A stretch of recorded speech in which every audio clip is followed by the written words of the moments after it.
I'm talking today to Philip Sowah, who is the Managing Director of Airtel Ghana.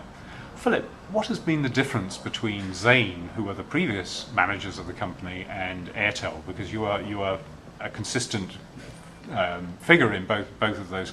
You've stayed with the company between the two. No, I mean, it's been an interesting transition. Zain came to Ghana and the brand took hold, so it was a challenge to move the brand equity from Zain over to Airtel. Zain was, I think, the positioning as Zain was more of a, I don't say a premium brand, but it definitely took a positioning on the higher end. Whereas Airtel is aspirational, yet a focus on affordability. To say, we will produce high quality services for the most cost effective price, and that is kind of the area we've hit and we're focusing on. And what's the difference in management style between the two companies? As with every change, there are of course sometimes small changes or sometimes big changes in the management style. I think the big change is Airtel. In Airtel, we're very detail oriented, so the analysis are done to a very to a high level of detail. There's deep understanding of the whys and the whats of the market or of the promotion. Less of an intuitive, let's say, feel. Where I'll say Zain was a little more fluid. Airtel is quite structured and quite detail oriented. And what's your current market share and how many subscribers have you got? Right now we're about 11% of the market in a little over 2 years, and our subscriber numbers, we went past the 2 million mark a couple of weeks ago. So, and we were growing quite healthily, so it's quite good. Okay, and in terms of pricing, have you been doing the kind of pricing that they've been doing in Kenya, where the prices are being cut quite strenuously? Yes, we believe in bringing affordability to the market with the marketplace, and what we've done now is come to a flat tariff across all networks at a competitive price.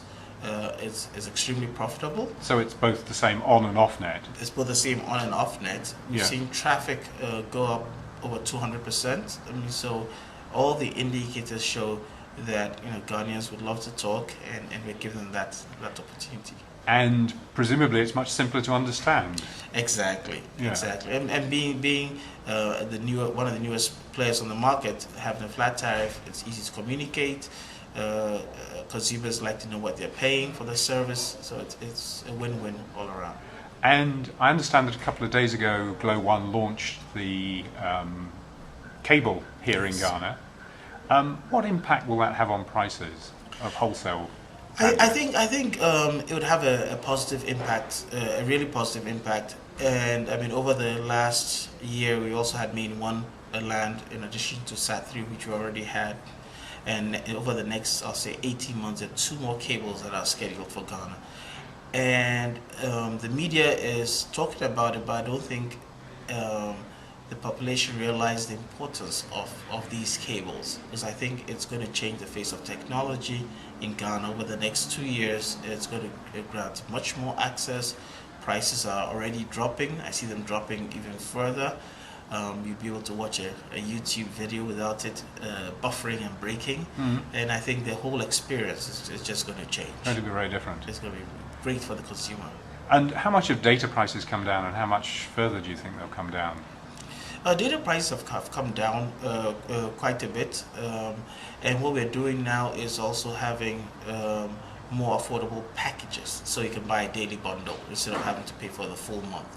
Because some people, let's say, have access to the computers and internet at work, so on the weekend they might want to buy a weekend bundle. So we're being flexible, giving people that option.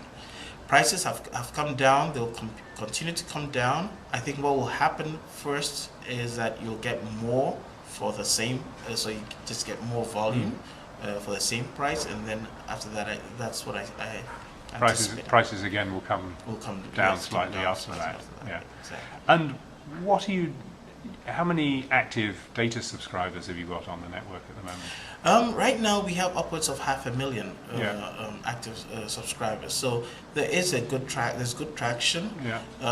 Airtel launched as a data network, with the first 3.5G network in Ghana. So purely we take the data positioning very strongly.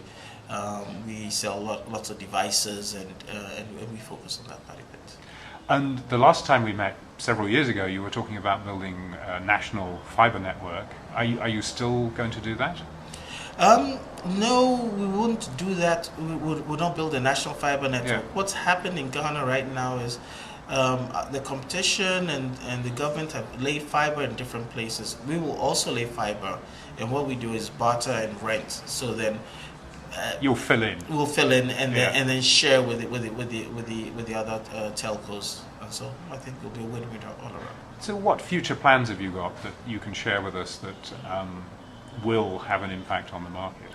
I think the main thing is, I'm personally a strong believer in data.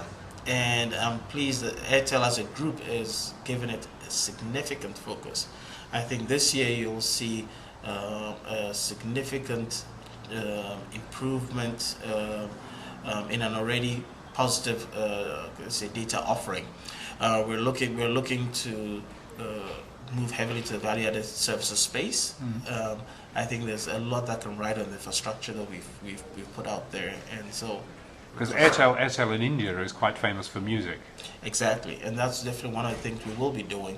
I think in India we are it's not the largest, one of the largest distributors of music, and that is something we'll be looking to do here, and basically it's giving the consumer the full platform, both in entertainment, in education, and in productivity, life, quality of life, productivity type applications. We will have the full suite. Philip, thank you for talking to me today.